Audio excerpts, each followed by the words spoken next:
नमस्कार। आप बोले भारत देख रहे हैं। मैं हूं राजमोहन तिवारी। बोचहां विधानसभा उपचुनाव 2022 आज मंगलवार की शाम संपन्न हो गया। त्रिकोणीय मुकाबला बताया जा रहा है। 13 उम्मीदवार भले ही मैदान में, लेकिन आरजेडी, बीजेपी और वीआईपी के बीच की यह लड़ाई किसकी साख ऊपर करेगी और किसका राजनीतिक करियर खत्म करेगी, ये देखने वाली बात है।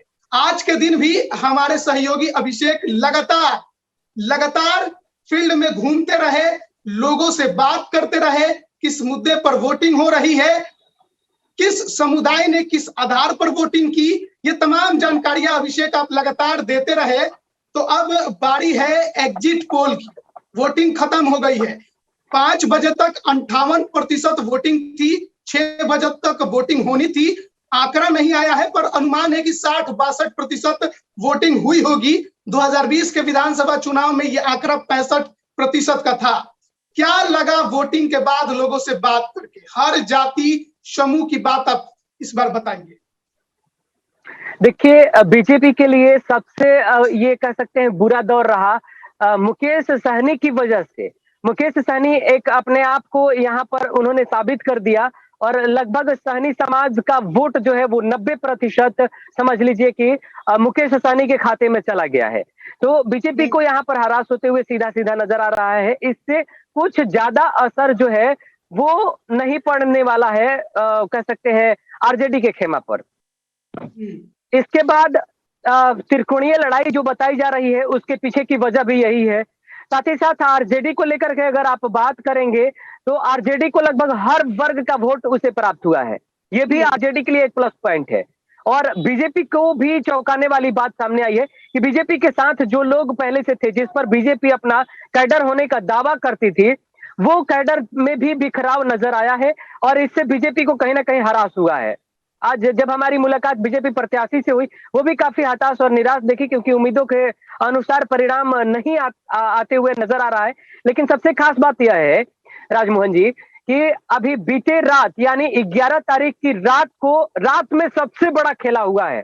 बीजेपी का जितना जनाधार दिखेगा बीजेपी लड़ाई में बन पाई, वो 11 तारीख की रात का मेहनत है।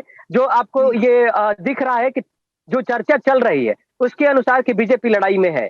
बाद बाकी बीजेपी का जो कोर वोटर है उसमें भी सेंधमारी इस बार हुआ है। यानी भूमिहार समुदाय को लेकर के मैं चर्चा कर रहा हूं कि भूमिहार समुदाय जो है उसमें भी सेंधमारी हुई है और भूमिहार समुदाय का कुछ हिस्सा आरजेडी के साथ भी गया है, इसमें कोई शक नहीं है।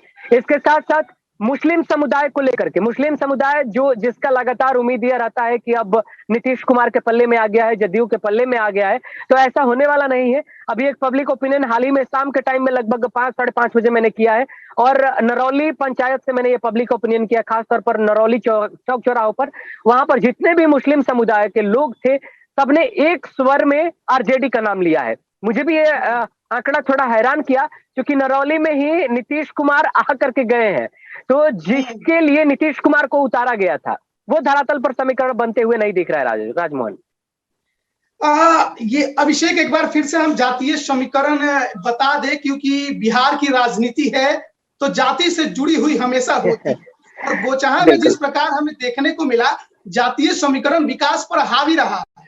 तो एक बार फिर हम बता देते हैं कि बोचहां में जो मल्लाह समुदाय है उसकी संख्या 60,000 है, भूमिहार 44,000, यादव 35,000, मुसलमान 20,000, कुशवाहा 20,000 और पासवान 15,000। तो ये प्रमुख जातियां बोचहां की हैं जिनकी आबादी अच्छी खासी है। इसमें सहनी समाज को बड़ा फैक्टर माना जाता है, क्योंकि इनकी आबादी सबसे ज्यादा है बोचहां में। और जिस प्रकार का आपका पब्लिक ओपिनियन रहा वोटिंग के बाद या वोटिंग के पहले, लोग एक तरफा, जो सहनी समाज है, मल्लाह समाज है, वो एक तरफा मुकेश सहनी के साथ नजर आए, यानी गीता कुमारी को उन्होंने वोट किया और ये वोट निश्चित तौर पर बीजेपी को नुकसान पहुंचाता दिख रहा है। अजय निषाद जो मुकेश सहनी को लगातार गरियाते रहे, बोलते रहे, धुतकारते रहे, भारी नुकसान करा गए बीजेपी का। देखिए राजमोहन, अगर इस पूरे समीकरण को मेरी नजर से अगर आप समझने चलेंगे तो बोचहां विधानसभा क्षेत्र के लिए प्रभावित 3 प्रमुख पार्टियां बीजेपी, आरजेडी और वीआईपी, इसमें वीआईपी की चर्चा हम लोग थोड़ा बहुत पहले की है, लेकिन आखिर में फिर एक बार हम समझाएंगे अभी। लेकिन उससे पहले हम चाहेंगे कि आरजेडी और बीजेपी के समीकरणों को जरा आप समझ लीजिए। बीजेपी के कोर वोटर में आरजेडी ने सेंधमारी कर दिया। मतलब आरजेडी और बीजेपी के बीच में नेक टू नेक फाइट है, बिल्कुल टाइट फाइट है। और ऐसे में ये बीजेपी के जो कोर वोटर है, अगर वो छटकेंगे तो आरजेडी के वो प्लस वोटर हो जाएंगे, पहली बात। दूसरी बात, पसवान समुदाय से खुद आरजेडी के प्रत्याशी आते हैं और पसवान समुदाय का मैक्सिमम वोट प्रतिशत जो है वो उनके साथ गया है। इसके साथ साथ हर वर्ग के युवा वर्ग जो है उसको अपने पल्ले में लाने के लिए भरपूर कोशिश अमर पासवान की तरफ से की गई है और वो दिखा भी है। अगर हम कुछ लोगों को छोड़ दे, जैसे अगर आप सैनी समुदाय को अगर आप छोड़ देते हैं तो सैनी समुदाय को बिल्कुल आप अभी साइड रखिए, उस पर चर्चा हम आखिर में करेंगे। उससे बाद आरजेडी के पल्ले में देखिए पासवान जी भी गए हैं, लालटेन छाप को लेकर के मुस्लिम समुदाय के लोग भी गए हैं, पासी समुदाय के लोग भी गए हैं, पासी समुदाय भी इस बार वोट किया है, साहू समुदाय भी आरजेडी को इस बार वोट किया है। ये सबसे कितना प्रतिशत साहू समाज ने वोट किया होगा आरजेडी को? देखिए साहू समाज का जितना जनाधार है उसका कह सकते हैं कि 35 से 40% जो है वो आपको सीधा सीधा आरजेडी के खाते में जाएगा। और बाद बाकी में बयानों से नाराज थे साहू समाज के लोग।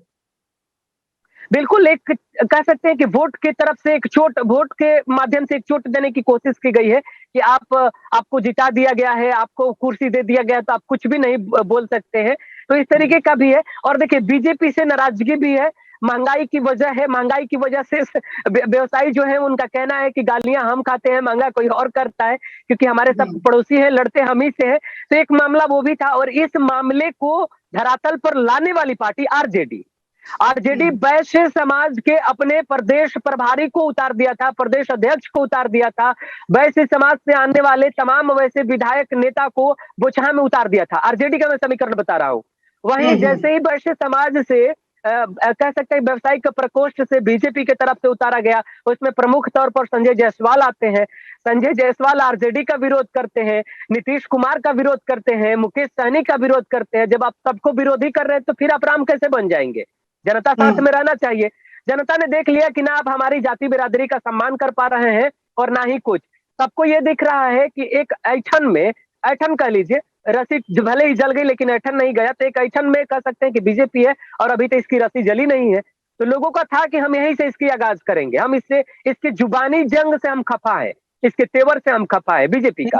और आरजेडी ने वैश्य समाज के लिए जो रणनीति ग्राउंड पर दिखाया, उसके लिए आप 2 दिन पहले का 10 तारीख का 9 तारीख का शरफुद्दीनपुर के एरिया के बाजार का आप पब्लिक ओपिनियन को याद कीजिए और वो धरातल पर वोटिंग के दिन भी वो नजर आया है। तो ये आरजेडी का समीकरण रहा। बीजेपी का समीकरण रहा, उसके कोर वोट बैंक में आरजेडी ने सिंधमारी किया। लेकिन हाँ, जितना कह सकते हैं कि बेबी कुमारी का विरोध था उतना बीजेपी का विरोध नहीं था। बीजेपी में मोदी सही है, मोदी ने जो किया वो सही है। यानी गरीब गुरबा जो वर्ग जिसे लगातार कहा जा रहा है अति पिछड़ा, उसमें मोदी का नाम है, मोदी के नाम आज भी है, मोदी के नाम पर वोट भी हुए हैं कुछ प्रतिशत। लेकिन जो कह सकते हैं एक तरीके से कि जो मोदी राशन दे रहे हैं उनके नाम पर या चाहे जो भी वर्ग हो, लेकिन आगे आने वाले दिनों में आरजेडी ने जो सिंधमारी किया वो एक प्लस बढ़त बनाते हुए नजर आ रहा है।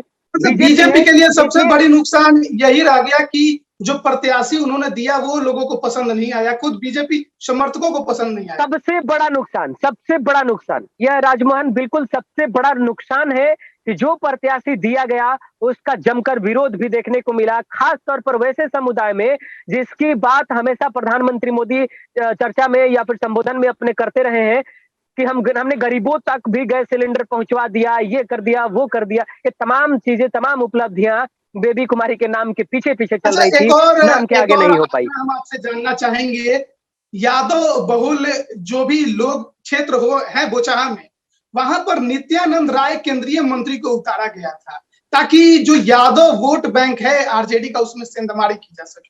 कितनी सेंधमारी हुई? नहीं, मेरे ख्याल से 8 से 10%, इससे ज्यादा यादव समुदाय का वोट 8 से 10% मैंने इसलिए रखा क्योंकि देखिए उसमें से बहुत सारे ऐसे भी कुछ लोग कैडर है, हर समुदाय में कैडर भरे पड़े हैं, तो उसमें से 3 से 4% आप कैडर रख लीजिए। दो प्रतिशत या 3% रख लीजिए कि नित्यानंद के राय जी के आने की वजह से कन्वर्ट हुए होंगे या फिर मोटिवेट हो गए होंगे।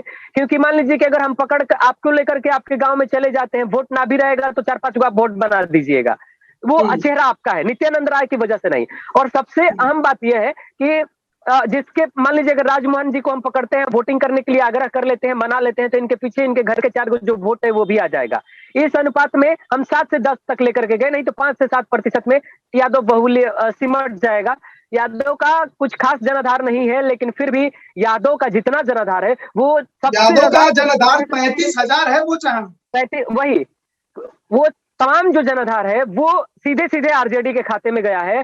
और वही जनाधार मुस्लिम समुदाय को आरजेडी के लिए वोट करने के लिए उतरकल धरातल पर युवा वर्ग मेहनत करते हुए भी नजर आया है। इसके पीछे की वजह है कि युवा वर्ग के साथ जो अमर पासवान है उनका व्यक्तिगत संबंध है और वो लगभग हर समुदाय में है।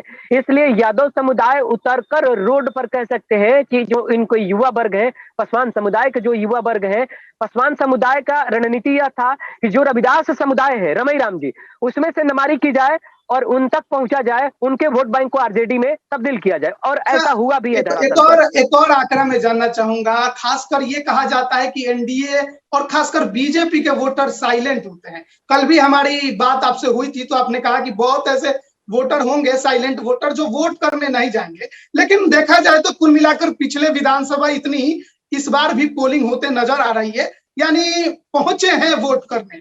तो क्या माना जाए, अगर वोट किया है तो बीजेपी के विरोध में या पक्ष में क्या किया होगा, या नोटा का भी असर होगा? देखिए, नोटा का छीटा-फूटा असर आ सकता है, ज़्यादा असर नहीं पड़ेगा क्योंकि जातीय समीकरण है, तो नोटा के विषय में सोचना भी थोड़ा-सा अजीब लगता है। और जिस समीकरण को आप समझने की कोशिश कर रहे हैं, उसमें सबसे बड़ा यह है, देखिए, पिछली बार एनडीए गठबंधन के उम्मीदवार को उतारा गया था और उस दौरान 11,000 का लगभग का आंकड़ा रहता है हार-जीत का। और उसमें आप देखिए कि बढ़-चढ़ करके सहनी समाज ने उस बार भी वोट किया होगा क्योंकि उनकी तादाद ज़्यादा है। और वो वोट किसके पल्ले में गया होगा? सीधी-सीधी वो एनडीए के वीआईपी। खाते में गया होगा। वीआईपी, क्योंकि नाव छाप है। भैया आप वहां से उनके वोट को हटा दीजिए। बिल्कुल पूरा का पूरा प्रतिशत अगर आप हटाएंगे तो सोचिए कि एनडीए एक बाइक कितना नीचे आएगी अचानक से। सानी समाज हटा, एनडीए नीचे आई। अब एनडीए का यहाँ पर कितना अपना जनाधार है क्योंकि ना उसका समुदाय, ना उसका कोई खास वर्ग, हाँ, उसके कैडर वोटरों की भूमिका जरूर है, साइलेंट वोटरों की भूमिका जरूर है। और महिलाएं अगर बढ़ चढ़ करके मतदान इस बार उन्होंने कर दिया होगा तो सोचिए कि वो किस मुद्दे पर नीतीश आपने कुमार की बहुत रैली में महिलाओं से बैठकर। बात भी किया है, कई पब्लिक ओपिनियन लोगों ने देखा, कई ने कमेंट भी किया है। महिलाओं का जो वोटिंग मुद्दा है वो किस आधार पर रहा, और रोजगार, विकास कितना मुद्दा बन पड़ा, महंगाई उनके लिए कितनी बड़ी मुद्दा थी? राजमोहन जी, हमारे पब्लिक ओपिनियन में जितनी भी महिलाएं हैं उनके पास सबसे ज्यादा अहम मुद्दा महंगाई था। क्योंकि घरों से बाहर राशन लेने निकले तो फिर महंगाई का शिकार हो जाए, गैस सिलेंडर के लिए निकले तो महंगाई का शिकार हो जाए। उनका सबसे महत्वपूर्ण बात ये थी, सोचने लायक और हैरान करने लायक, ये चुनाव से ऊपर उठ करके भी, कि यही बीजेपी सरकार पहले हमें सिलेंडर देने का आदत लगा दिया, सिलेंडर पर खाना बनाने का, कि भैया हम महिलाओं का सम्मान करते हैं, धुआं में नहीं रहने देंगे। और फिर धीरे धीरे महंगा करते करते इतना कर दिया कि फिर अब हम खाना नहीं पका पा रहे हैं। उनका सवाल मुझसे था, एक पत्रकार से था, कि आप सोचिए कि जिस परिवार को सरकार की तरफ से फ्री में राशन देना पड़ता है, वो परिवार 1100 का सिलेंडर खरीद कर कैसे खाना पका लेगा? और नहीं पकाएगा तो आपने इतने दिनों में तो हमें आदत लगा दिया। तो आप समझिए ये पूरा का पूरा फंडा, यानी महंगाई सबसे बड़ा मुद्दा। और उससे भी बड़ा मुद्दा, अभी हाल ही में पंचायत चुनाव हुआ है और पंचायती राज विभाग के अधीन आने वाला योजना, सबसे खतरनाक योजना, 7 निश्चय, ये भी महिलाओं के जुबान पर है कि भैया हमारे घर में पाइपवा तो आ गई लेकिन पनिया नहीं आई अभी तक, कृपा कहाँ रुकल है अभी हमको भी समझ में नहीं आता है। फिलहाल समीकरण पर आए, महिलाएं इस बार बीजेपी के खाते में जरूर वोट करेंगी, वो भी 40%, 60% में सब लोग रहेंगे। 40% एकच बीजेपी के पक्ष में मतदान करती हुई नजर आई है। अच्छा, मल्लाह समाज के बारे में एक बार फिर से हम चर्चा करेंगे, क्योंकि मुकेश सहनी उतरे थे बीजेपी को हराने के लिए, ये हर कोई जानता है। शायद जब उतरे होंगे तो जीत के बारे में उन्होंने भी नहीं सोचा होगा कि अकेले जीतेंगे। आपके पब्लिक ओपिनियन में जो विकासशील इंसान पार्टी के समर्थक हैं या उनके वोटर हैं, वो खुल के कहते हैं कि हम चुनाव जीत रहे हैं। आखिर उनका जो कॉन्फिडेंस है ये आता कहां से? क्या सोचकर वो इतने कॉन्फिडेंस में दिखते हैं? देखिए, पहली बात वो है कि वो मुकेश सहनी आए और मुकेश सहनी ने एक जातीय समीकरण साधा और अब उसी जातीय समीकरण मुकेश सहनी की रणनीति के पीछे-पीछे आरजेडी और बीजेपी चलने लगी। दोनों एक आरजेडी और बीजेपी मुकेश सहनी को बीट करना चाह रही थी, पछाड़ना चाह रही थी, लेकिन ऐसा हो ना सका। मुकेश सहनी यहाँ पर अगड़ी की भूमिका निभाते रह गए राजनीतिक खेल में। अब यहाँ पर देखिए, सहनी समाज को मुकेश सहनी ने एकत्रित करने का काम किया था। मुकेश सहनी देखिए नेता है, वो कह सकते हैं कि हम जीत रहे हैं, जीतेंगे, इस प्रकार का बयान दे सकते हैं। पार्टी के वोटर का अलग मिजाज रहता है, लेकिन कैडर भी लगातार हमारे पब्लिक ओपिनियन में यह दावा करते रहे हैं। मुकेश सहनी का रणनीति यह था कि हम हारे या जीते, लेकिन जो हमारा वोट बैंक है उसको हम एकत्रित करके रहेंगे। हम यहाँ से इसकी शुरुआत कर देंगे कि भैया हम हर बार दूसरे किसी की पछलगुआ नहीं बनेंगे। यहाँ तक कि इस बात को समझिए, जो पढ़ी लिखी महिलाएं नहीं है उन तक इस बात को समझा दिया गया था कि हम हर बार दूसरे किसी के लिए मतदान नहीं करेंगे। हम इस बार अपने लिए मतदान करेंगे, अपने जाति के लिए मतदान करेंगे, अपने जाति के बेटे को मतदान करेंगे। अब समझिए कि कहां तक इस बात को पहुंचाया गया है और यही हरा आरजेडी और जदयू दोनों के लिए नजर आ रहा है। मुकेश सहनी के पास एक्स फैक्टर कुछ नहीं है। राजमोहन जी, पिछले समीक्षा में मैंने खुले तौर पर कहा था आपसे कि मुकेश सहनी को जितना करना है मुकेश सहनी ने कर दिया। उसका असर कितना दिखेगा आज मतदान में दिख भी गया। हार जीत मुकेश सहनी या फिर लड़ाई में बने रहने के लिए मुकेश सहनी को चाहिए रमई राम का जमाल गोटा। अगर रमई राम जी अपना जमाल गोटा सबको पिला दिए तो फिर समझिए कि वीआईपी बहुत अच्छी स्थिति में बोचहा में नजर आएगी। लेकिन इसमें हरास हुआ है।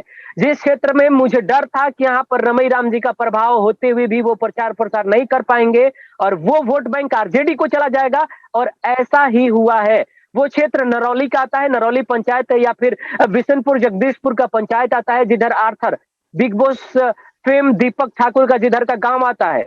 पिछड़े हुए इलाके, पिछड़े हुए लोग और गरीब गुरबा लोग, उसमें सबसे ज्यादा चर्चा रमई राम जी का, लेकिन वो उसे वोट बैंक में नहीं तब्दील कर पाए हैं क्योंकि आज भी पब्लिक ओपिनियन में लोगों ने बताया और आरजेडी का खुले तौर पर बताया। हाँ, छिटपुट जरूर वहां भी सैनी समाज का है, जो वोट वो नाव छाप पर गया है, लेकिन रमई राम जी का जो अपना वोट बैंक है वो नाव छाप को नहीं गया है। ये नाव छाप के लिए सबसे दुखद बात हो सकती है। नाव छाप वाले जितने भी समर्थक है उन्हें बुरा भी लग सकता है, लेकिन जो सच्चाई है, हकीकत है राजमोहन जी, यही है और मुकेश यहीं पर सहनी बोचहा से अपनी ताकत दिखाना चाहते हैं। बिहार के अनेक जो अन्य राजनीतिक दल हैं उनको कितनी ताकत दिखा पाए हैं? देखिए, इसमें कोई शक नहीं है, मुकेश सहनी ने जरूर ताकत दिखा दिया है और मुकेश सहनी का यही था। वो आखिरी प्रेस कॉन्फ्रेंस में उन्होंने कहा भी कि तमाम मीडिया कर्मियों के द्वारा ये अब कहा जाने लगा है कि मुकेश सहनी ने बोचहा में लड़ाई को त्रिकोणीय बना दिया है, तो हमारी जीत यहीं पर है। तो मुकेश सहनी भले ही संबोधन में बोलते रहे हो कि हम जीतने आए हैं, हम जीत रहे हैं, लेकिन मुकेश सहनी ये मान बैठे हैं कि हमने जो समीकरण यहाँ बैठाने की कोशिश किया उसको धरातल पर उतार दिया और इसमें सबसे ज्यादा सहनी समाज के युवा वर्ग के लोगों को आप कह सकते हैं कि बीजेपी को हराना था, उन्होंने उसमें वो काम कर गए। बिल्कुल काम कर गए। बीजेपी देखिए हारेगी या जीतेगी कह पाना बेहद मुश्किल है। बीजेपी की रणनीति कहीं और बहुत सटीक रहती है और अभी भी बीजेपी को लेकर के संदेह है। बीजेपी के वोटर कैमरे पर बोलते नहीं है, बीजेपी के वोटर गमछा बांध के निकल लेंगे। बीजेपी के वोटर जो है वो आपको कभी भी नहीं बताएंगे कि उन्होंने किसे वोट दिया है, लेकिन बीजेपी के जो कैडर वोटर हैं वो बीजेपी के अलावा किसी के साथ नहीं जा सकते हैं और इसकी वजह है, हमने कई पब्लिक ओपिनियन कई जगहों से दिखाया है जिसमें स्पष्ट लोग बोले हैं कि हम कैडर वोटर हैं, हम इसमें कुछ नहीं कहेंगे। अरे जब कैडर वोटर है तो हम अब उससे ज्यादा क्या जानेंगे। लेकिन बीजेपी भी लड़ाई में है, इतना विरोध के बाद अगर बीजेपी लड़ाई में है तो ये बीजेपी के लिए उपलब्धि है, न कि मुकेश सहनी के लिए। हाँ, मुकेश सहनी ने इस लड़ाई को त्रिकोणीय बना दिया और बीजेपी को यहां से एक जोरदार तमाचा सहनी समाज जरूर मारेगा। ये आप इसकी चर्चा आप देखेंगे अगर बीजेपी बोचहा की सीट हारती है, जैसा कि ज्यादातर अंदेशा लगाया जा रहा है कि बीजेपी शायद इस सीट पर दूसरे नंबर पर जाए, और अब यह भी कहा जा रहा है क्योंकि आरजेडी ने सभी वर्गों का वोट लिया, वो एक नंबर पर जा सकती है। इस पर आप क्या कहेंगे? देखिए, अभी तक मेरे पब्लिक ओपिनियन के अनुसार जो है वो आरजेडी की बढ़त जरूर है। बीजेपी और कह सकते हैं कि वीआईपी कौन 2 पर आएगा, कौन 3 पर आएगा, 1, 2, 3 सीरीज करना हमारा गलत होगा। हम ऐसे कह सकते हैं कि चर्चा में सबसे ज्यादा आरजेडी है, उसके बाद इधर मुसहरी प्रखंड के तरफ, मुसहरी प्रखंड, नरौली, बिशनपुर, जगदीशपुर पंचायत, इधर का जो एरिया आता है, रजवाड़ा हो गया आपका, या फिर आप इधर का एरिया ले लीजिए। लेकिन वहीं अगर आप बोचहां साइड में अगर आप चले जाते हैं, तो बोचहां साइड के लिए सबसे ज्यादा आगे चलने वाली पार्टी वीआईपी हो जाएगी। यानी चर्चा दोनों का है।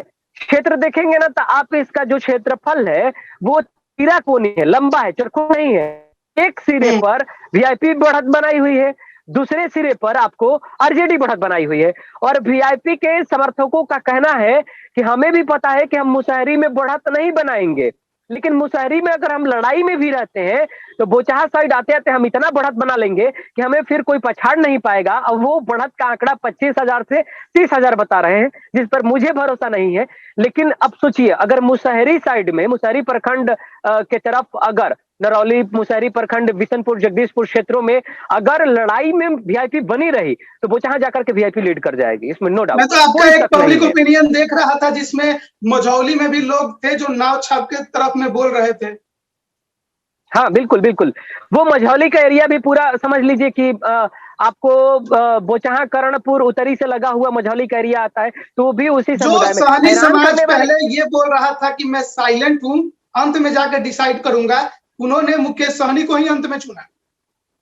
आखिर में मुकेश सहनी को ही चुना है, सम्मान के लिए चुना है।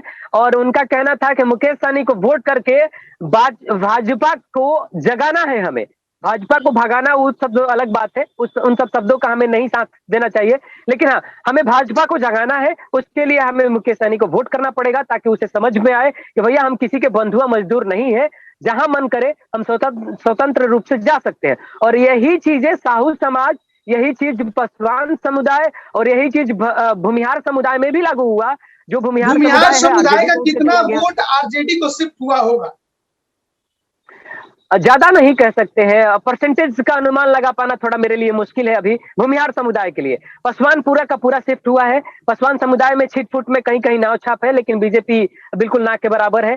और पासी समुदाय पूरा आरजेडी को गया है। पासी समुदाय को नहीं कह सकते हैं कि वीआईपी अपने पल्ले में ला पाई है। बात करूंगा क्योंकि कई बार आपके पब्लिक ओपिनियन में कुछ ऐसे लोग भी मिले जो पीकर पूरा टूम थे, उनकी नाराजगी नीतीश कुमार से थी, तो क्या बीजेपी पर भी भारी पड़ी?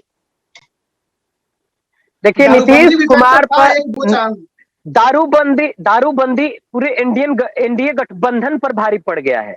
दारूबंदी का हर जगह विरोध है, लेकिन दारूबंदी वोट लेने या देने की प्रक्रिया में नहीं शामिल है। विरोध अलग जगह है।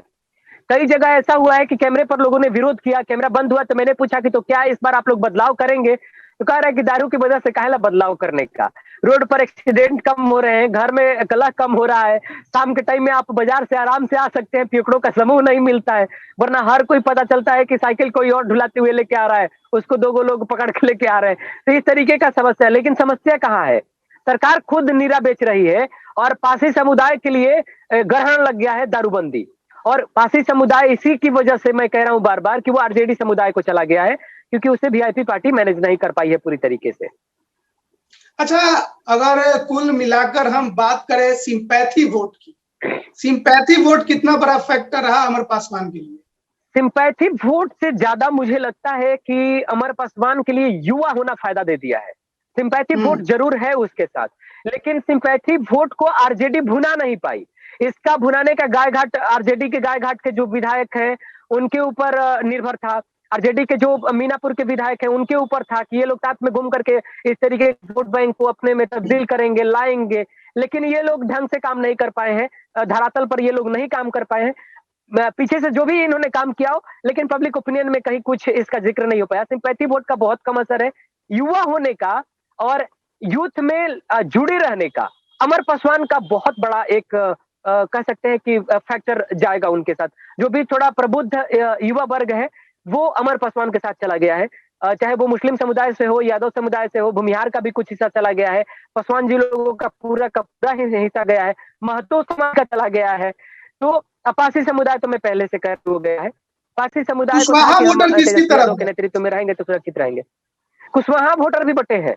और ये मुझे भी हैरान किया पब्लिक ओपिनियन आज का। कुशवाहा वोटर का हमें उम्मीद था कि उपेंद्र कुशवाहा आए हैं, जदयू प्रचार कर रही है, कई धुरंधरों को भेज रही है, तो एनडीए के खाते में जाएगा। लेकिन मुकेश सहनी की वो वाली बात सच हो गई कि जदयू पार्टी की तरफ से जो हमारे समर्थन में थे, वो जो नहीं आए उनको धन्यवाद। जो आए वो भी हमारा वोट नहीं बिगाड़ कर गए, बल्कि जो वोट बैंक एनडीए के गठबंधन में था, उसको उन्होंने कहीं और शिफ्ट कर दिया। मतलब समझिए कि वो अब आरजेडी को शिफ्ट हुआ है। तो यहाँ पर कुशवाहा समुदाय में भी आरजेडी का वोट बैंक है, नीतीश वोटर कुमार एक तरह से है। देखा जाए तो इस पूरे बोचहा उपचुनाव पर चुप ही रहे, बस एक रैली किए हैं, उनके पार्टी के नेता भी चुप ही रहे। राजमोहन जी वो रैली क्यों करेंगे जरा बताइए। जो संजय जायसवाल वहां पर बैठ करके, हम आपको याद होगा, हमने ही बोचहा में ही शरफुद्दीनपुर में उपेंद्र कुशवाहा से सवाल किया था एनडीए गठबंधन को लेकर कि अगर नीतीश कुमार जी दिल्ली जा रहे हैं तो एनडीए गठबंधन को नेतृत्व कौन करेगा।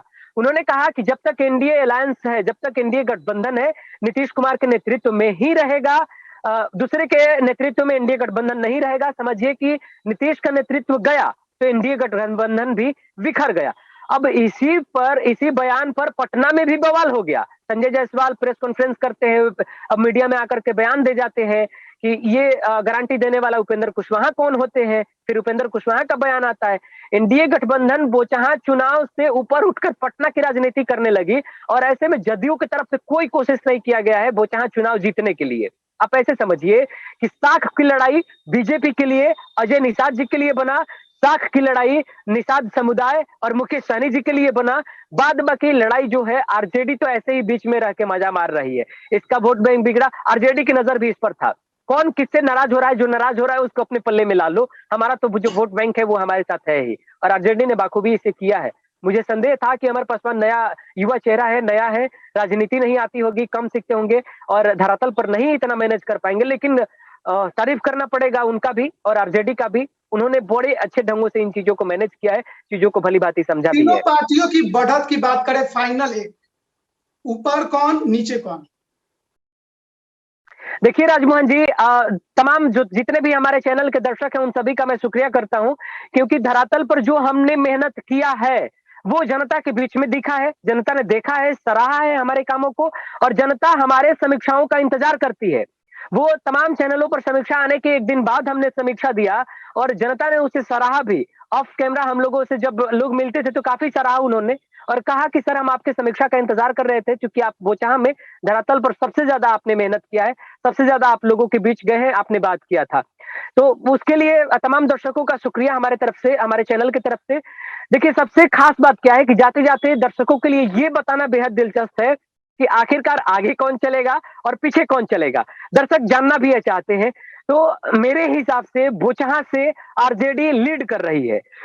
बीजेपी को हरास हो रहा है। बीजेपी के हरास के 3 मुख्य कारण। सबसे पहला कारण अजय निषाद जी, निषाद समुदाय पर कटाक्ष करना, उस तरीके से बयानबाजियां करना, सबसे पहला कारण। दूसरा कारण खुद उनके प्रत्याशी बेबी कुमारी के नाम पर भी विरोध है, और जो भी है मैंने सब कुछ दिखाया पब्लिक ओपिनियन में। और तीसरा कारण है कि कह सकते हैं एक प्रकार से पासी समुदाय का नाराजगी। पियकड़ों का जो समुदाय है वो कह रहा है कि भैया आप, सरकार एक तरफ नीरा बेच रही है, हमें मना कर रही है। तो वहां पर पासी समुदाय अगर उठ करके आरजेडी को वोट करता है तो ये एनडीए गठबंधन के लिए हरासी कहा जाएगा। तो यानी कि दारूबंदी का असर भी यहाँ पर दिखा, लेकिन दारूबंदी इसे ना करके हम लोग नीरा वाले कांड कह सकते हैं, तो वो ज्यादा बढ़िया रहेगा, लोगों को सीधा सीधा समझ में भी आ जाएगा। ये 3 फैक्टर बीजेपी को पीछे धकेलने के लिए, लेकिन बीजेपी फिर भी लड़ाई में बनी हुई है, इसे कतई नकारा नहीं जा सकता है। अच्छा, अब आइए मुकेश सहनी को लेकर। वीआईपी पार्टी के सुप्रीमो मुकेश सहनी अपने वोट बैंक को उन्होंने एकत्रित कर लिया है, और कहीं कहीं बोचहा साइड के कई ऐसे मतदान केंद्र हमें मिले जहां पर बाहर में जो बैठ करके लोग पर्ची बांटते हैं, अलग अलग पार्टियों के होते हैं, वहां पर सिर्फ और सिर्फ मुकेश सहनी के लोग मिले, और वो पर्ची बांटने में काफी मशगूल थे, व्यस्त थे, नंबर नहीं मिल रहा था, लोग झगड़ा कर रहे थे। और उनका कहना था कि यहाँ पर दूसरे समुदाय, दूसरी पार्टी के लोग भी आए थे पर्ची बांटने, लेकिन उनसे कोई लेने वाला नहीं है, कोई है नहीं उनका। एजेंट तो ढूंढ लिया गया, अंदर के लिए भी बाहर के लिए, लेकिन वैसा माहौल नहीं दिखा। वो लोग अपना भी रजिस्टर इन्हीं को थमा के निकल लिए कि भैया आप ही संभालिए, यहाँ तो एक तरफा है। तो कह सकते हैं कि बोचहा साइड में, उधर के क्षेत्रों में जहां सहनी समाज का जनाधार ज्यादा है, वहां पर मुकेश सहनी ने गजब का खेल दिखाया, गजब का करतब दिखाया है कहिए। और वो खेल दिखता भी है धरातल पर। उसके बाद आइए आरजेडी का। आरजेडी ने सबको एक साथ लेने की कोशिश किया है और इसका सबसे बड़ा एक्स फैक्टर खुद अमर पासवान है, युवा है और यूथ में उनका एक अलग क्रेज है। सबके साथ क्रिकेट खेला, इससे भी उन्होंने खुद को जोड़ लिया। सबके साथ अपने पिताजी के कार्यकाल के समय से ही काफी एक्टिव रहे, पिछले चुनाव से ही एक्टिव रहे, सारी चीजों को मैनेज किया, उससे लोगों तक ये खुद पहुंच गए। लोग पहले से इनके बारे में जानते थे। युवा होने की वजह से ये बताते रहे कि हम इस बार जीत हार तो अलग की बात है, हम 2.5 साल के लिए नहीं आए हैं, बल्कि हमें लंबा संघर्ष करना है राजनीति में, हमें पिताजी के सपनों को पूरा करना है। तो एक तो सिंपैथी वोट, दूसरा इनका युवा होने का वोट, तीसरा आरजेडी के एक्स फैक्टर की वजह से समाज से लेकर के लगभग सैनी समुदाय के भी जो उनके विधायक हैं उन लोगों को धरातल पर उतारा गया, उन्हें कमांड दिया गया। और सबसे ज्यादा हैरान करने वाली बात है कि जो पासी समाज जो कभी नीतीश जी के पल्ले में हुआ करता था वो भी टूट करके इधर आ गया, पासवान समुदाय टूट करके इधर आ गया, महतो ने वोट किया, मुस्लिम समुदाय टूट करके वोट किया है। मुस्लिम समुदाय में कुछ निषाद भी कह सकते हैं, मुकेश सहनी को भी मिला है, मल्ला को भी कुछ मिला है, कुछ प्रतिशत मुस्लिम समुदाय को उधर भी गए हैं। तो आरजेडी का एक फैक्टर ही भूमिहार में सेंधमारी किया है आरजेडी ने, भूमिहार के साथ साथ महतो में सेंधमारी किया है, साहू समाज में सेंधमारी किया है। तो ये जो सेंधमारी है ये आरजेडी को लीड दे रहा है और ये बताना मुझे लगता है थोड़ा अनैतिक तौर पर हो जाएगा कि कितना कितना प्रतिशत, क्योंकि प्रतिशत की बातें हम लोग पहले कर चुके हैं। लीड क्यों है आरजेडी, उसके पीछे की वजह ये है। लेकिन अभी भी हम तमाम दर्शकों को कह रहे हैं कि बीजेपी को हल्के में नहीं लेना है। बीजेपी अभी भी लड़ाई में बनी हुई है, उसके कोर वोटर हैं और जो वोटर हैं बिल्कुल साइलेंट वोटर हैं, वो हमारे साथ मिलेंगे भी तो वो अपनी बातें नहीं रखेंगे, या तो बात नहीं करेंगे या अपनी बातें नहीं रखेंगे, बात किसी और मुद्दे की करके वो निकल लेंगे।